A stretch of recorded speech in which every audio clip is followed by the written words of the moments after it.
Alrighty, folks, over the last several months, I'm hearing from more and more landlords that it's becoming more and more difficult to get yes answers from tenants. For several years, it was very easy to fill vacant units. Lots of us, myself included, have seen the times be harder. As we go into what is probably a coming recession, it likely will get harder. So it is time to talk about security deposits. Should you offer alternatives? Should you offer reduced? What should and you shouldn't do around security deposits? Dana, it's time to talk about it. It is getting harder to fill units, and some landlords are saying, what can I do to help it? So what are the security deposit alternatives? Great. And I'm so glad you brought up that it's harder to fill units. I was talking about this with someone who owns 400 units in New York. And he said, Dana, I don't know why my days on market are longer. And I don't understand why I'm getting fewer tenant inquiries. And I said, you're not the only one. This is nationwide trend that this is happening. And so one of the things to think about is a lot of tenants cannot move because they're living paycheck to paycheck. Their security deposit is held up in their last place. And then suddenly they can't afford a new security deposit and first month's rent because they're living paycheck to paycheck. And so these security deposit alternative companies have come out.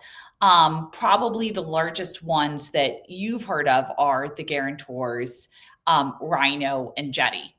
Mm-hmm. Very interesting just in the tech world for those who are interested in tech. Jetty raised a lot of money and then sold to Rhino for not so much money. And so then the question is, and without disclosing any of the numbers there, the question is basically, what is it for us? Why did this happen? And what are some of the pitfalls to think about? Okay. So let's just talk about what a security deposit alternative is. Michael is my landlord. I come to him and he says, I've got a rental property for $1,800 a month. You owe me $1,800 for the security deposit, $1,800 for first month's rent. Mm-hmm. Or you could pay me $1,800 and then an extra, $10 to $20 per month for this security deposit alternative.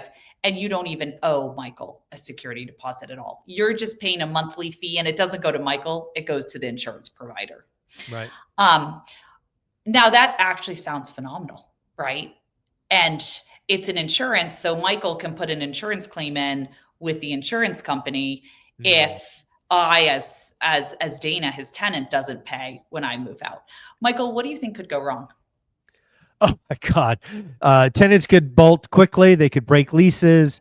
They could look at it as, hey, I get more reason to destroy the property because I really don't have any money at risk. I just see all kinds of disaster with that mindset.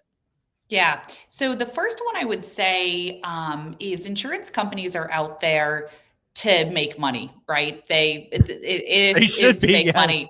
And how they make money is not having any claims put against them. Correct.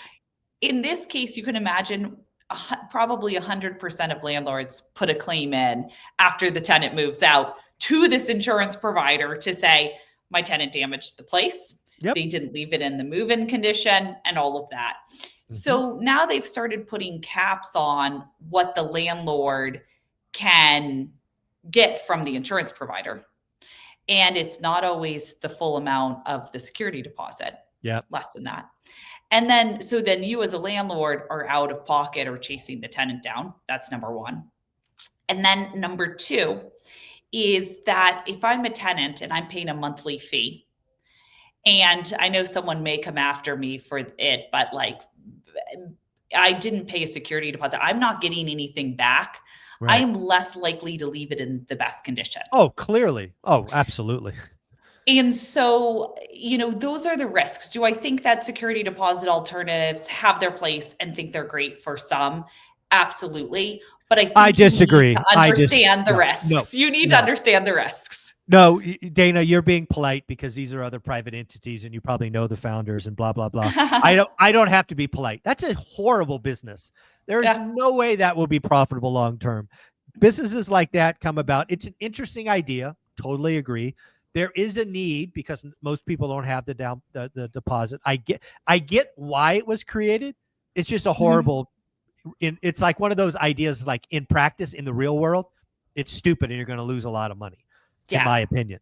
So, So I've been doing a lot of research on it to say, how do you create a win-win where like the tenant is incentivized to keep the property in move-in condition? How do you enforce that behavior, especially in California now, where the changes in legislation to inspections is wildly changing and becoming much crazier than ever before. Mind you, great. that it's crazy across the US. You're documenting everything. You really need to make sure you cross your T's and dot your I's. It's becoming even more crazy here in California. And I heard some new cool things that we're looking into. So I'd like to share those. Okay, let's go. The first one is AI that will do your move in inspection and your move out inspection, but it's a video. And so now you have to take all those pictures and then you have to fill out the form and then you have to like circle and say like, here's where in this photo there's, a crack or whatever it is. What you will do is take your phone and you video everything and you just video it. So it's much easier than snapping a ton of photos. Sure, sure. And then it creates your move-in inspection and puts the photos together. And here's where something looks off. And you can go through and edit if you want to. And then Yeah. it puts together your move-in inspection report. When you move out, you do the exact same thing as a tenant, but you can do it as a pre-move out inspection.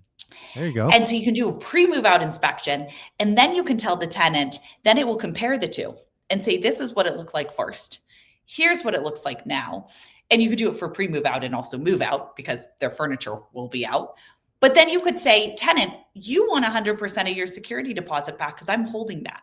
It's not like you have an alternative where you don't get the money back for paying this nominal amount. You actually would get this back. But here's a checklist of all the things at minimum that you would need to do from this pre-move out inspection.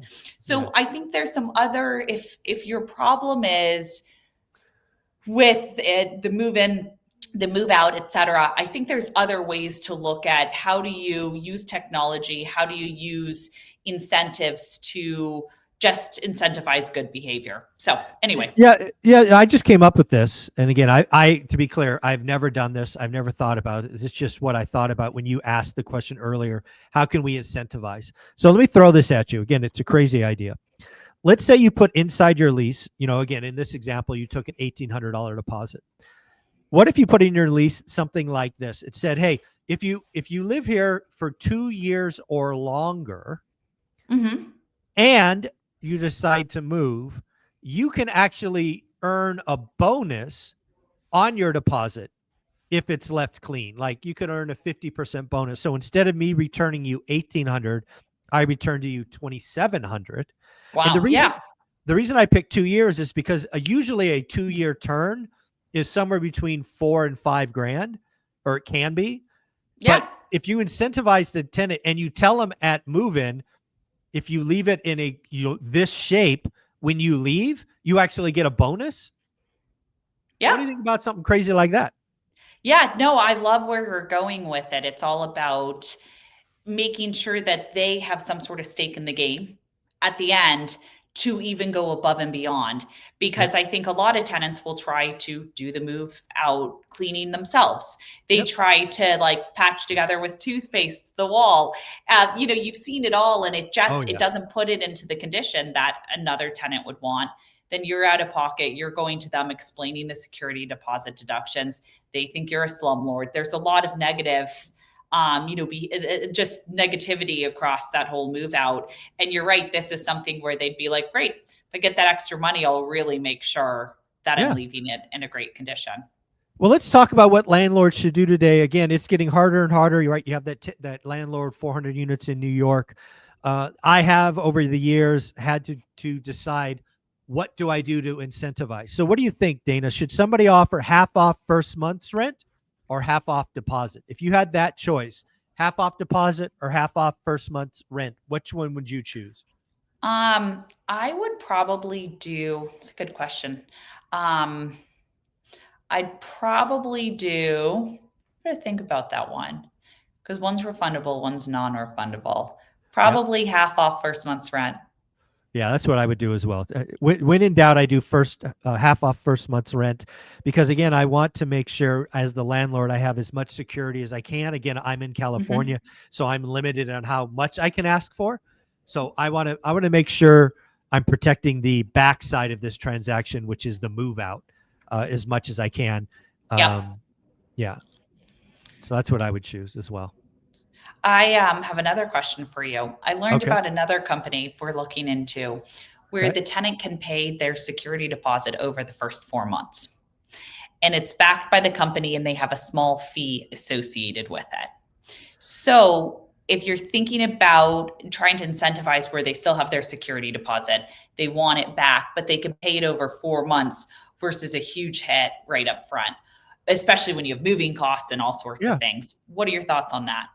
Yeah, I'm not. Yeah, as long as it's 4 months might be on the outside. I would have preferred 3 months, right? Kind of Mhm. but again, that's probably just my I think stupid you can tips. choose. Well, I think you can Yeah, choose. I think you can do 3 months or four up so months. so up to 4 months. Yeah, Yeah, yeah. that's actually a decent. I think that's a decent option. I have no problem with that. Yeah, Yeah. I, And then the tenant just pays a small amount yeah, for of that. course. That's non obviously Yeah, it's like a they service can't fee or refund. It's something. like, yeah, it's like a $5.95, like $6 or something. But Yeah, it's just something for them to do that. I thought that was an interesting one to still incentivize that behavior, that when the tenant moves out, you're not bringing an entire general contracting team to redo yeah. the whole thing. Exactly. Yeah, so I think there's a lot here. Again, folks, it is getting harder to fill units. You will likely have to decide, do I do half off first month or half off deposit? Again, Dana and I gave us our opinions, but you do what's right for your business. Dana, if somebody wanted to look into Hemlane, also get the resource tab, which we just sleep on all the time. Where should they go? Yep, you can go to hemlane.com, HEMLANE.com. Just mention one rental at a time because you get 20% off your first year on all of our paid packages. We also have that resources tab, and then we have a free plan as well. Folks, don't forget that. Don't sleep on that free plan as well. They also have a trial you can play with. Lots of options with Hemlane. Hemlane.com. Dana, you're amazing. Thank you so much. Thanks for having me.